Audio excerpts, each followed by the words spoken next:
Hai semua, selamat datang di channel YouTube kami. Hari ini kita bakal bikin podcast biar kayak orang-orang kekinian. Nah, kita bakal bikin podcast episode pertama. Ditonton ya? Tonton!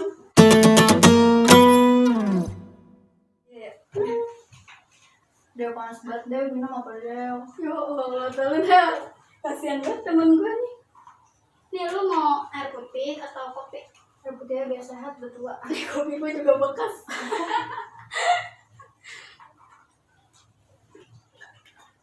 Kencing udah nih gue minum.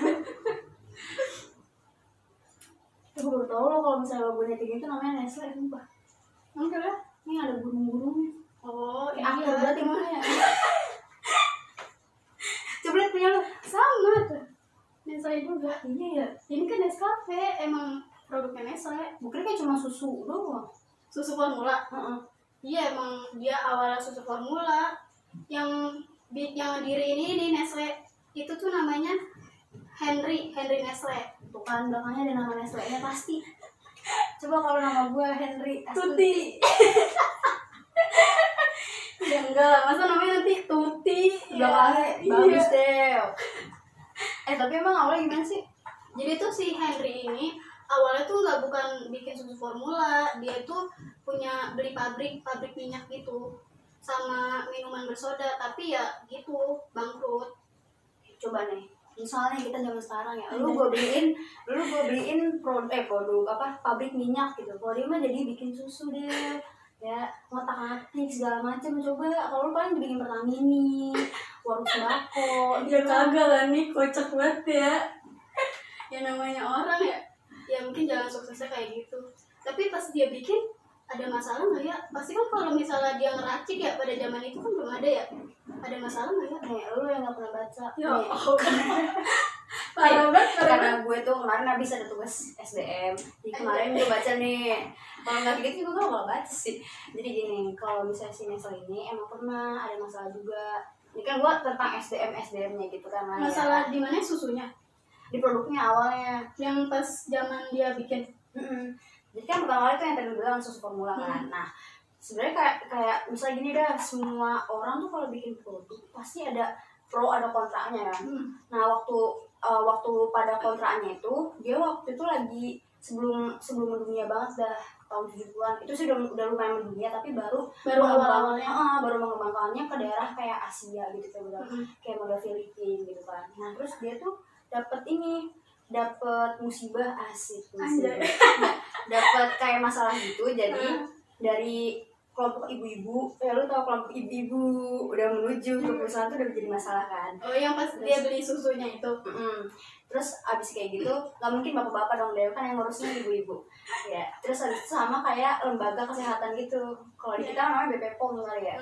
Nah, katanya itu tuh susunya mereka tuh bikin anak-anak tuh malnutrisi sama kematian dini. Coba gitu. Kan dia ahli farmasi ya? Farmasi maksudnya.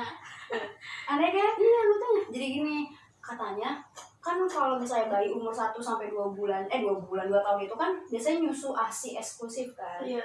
Nah, mereka pas keluar susu formula nih, menurut mereka tuh susu formula itu tuh bagus buat pertumbuhan juga. Jadi mereka kayak, berarti kalau anak yang nyusu formula itu lebih pintar, lebih cepat gede. Nutrisinya berarti gitu kan. Jadi lebih unggul, mereka tuh mikirnya gitu. Padahal kan kalau di sisi kesehatannya, anak yang umurnya masih 1 sampai 2 tahun itu kan harus ASI eksklusif kan.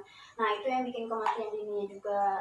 Terus kalau yang malnutrisi sih kalau menurut gua, karena tuh di situ dia bilangnya salah komposisi. Jadi kayak emang kan kaleng ya bentuknya apa gimana sih? Kayaknya nggak ada ini ya, nggak ada apa takar-takarannya kayak komposisi biasa sekarang tuh. Kayaknya sih dulu udah ada sih. Kalau menurut gua segede gitu tuh nggak mungkin nggak ada takarannya. Cuma pengetahuannya mereka loh. Berarti pengetahuan ibu-ibunya ya?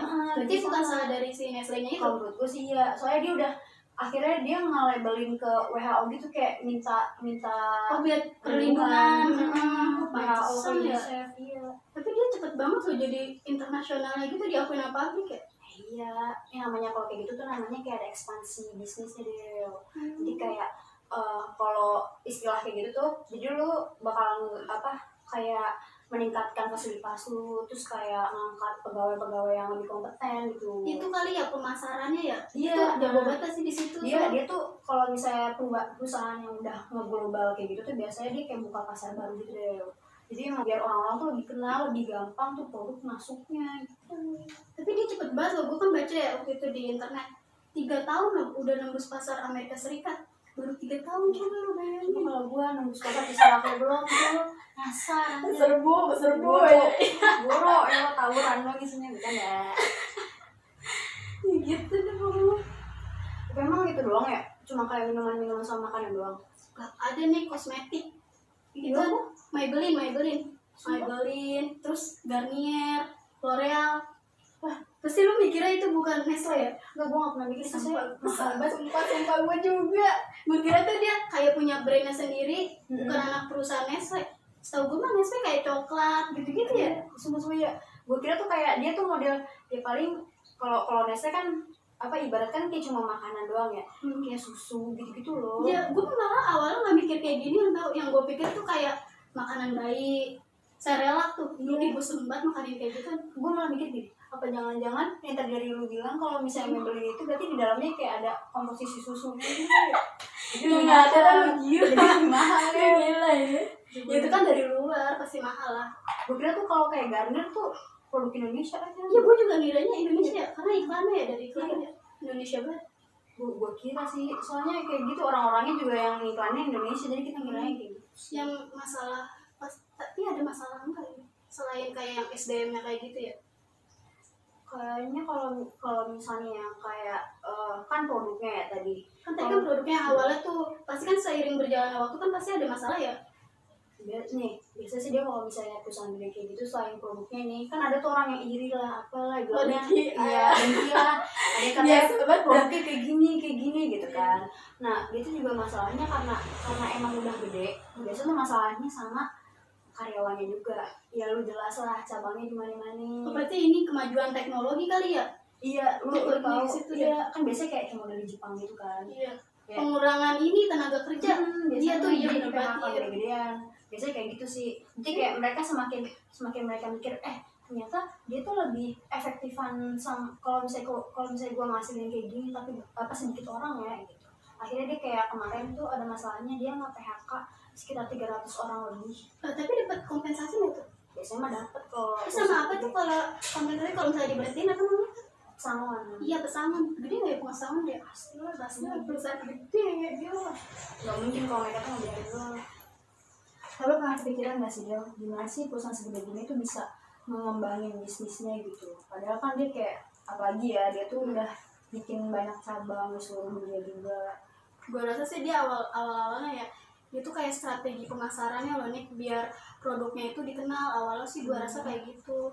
Terus dia juga gue dengar atau baca juga sih dia tuh awalnya ya target pasarnya tuh malah ke orang-orang yang kurang mampu. Oh, jadi dia lebih murah gitu kali ya produknya. Nah dia tuh juga misalnya dia mau buka di Indonesia nih, dia itu juga kerjasama menjalin hubungan misalnya kayak susu kan. Nah itu dia juga susu nih kerjasama sama peternak sapi di Indonesia. Oh, jadi biayanya biar lebih murah. Biayanya murah tapi kualitasnya bagus. Jadi kalau misalnya biayanya murah, jadi harganya juga bisa murah yang bisa pasarin. Nah dia tuh main banget di harga kalau kata gue mah. Jadinya dia tuh gampang banget masuk pasar. Apalagi kan di kita juga banyak banget orang-orang yang butuh kayak gitu kan. Iya sih, jadi orang-orang pada bisa lebih mampu beli dan lebih banyak orang yang pakai produknya dia. Makanya kuncinya dia jadi internasional mungkin gitu kali ya. Makanya bisa sering dikenal coy. Iya, itu caranya biar mengembangkan usaha. Ntar lu juga kayak gitu. Iya, jualan ya, jual ginjal. Enggak, cupang. Sampai di sini ya podcast kita kali ini. Jangan lupa nonton podcast kita yang kedua. Dadah.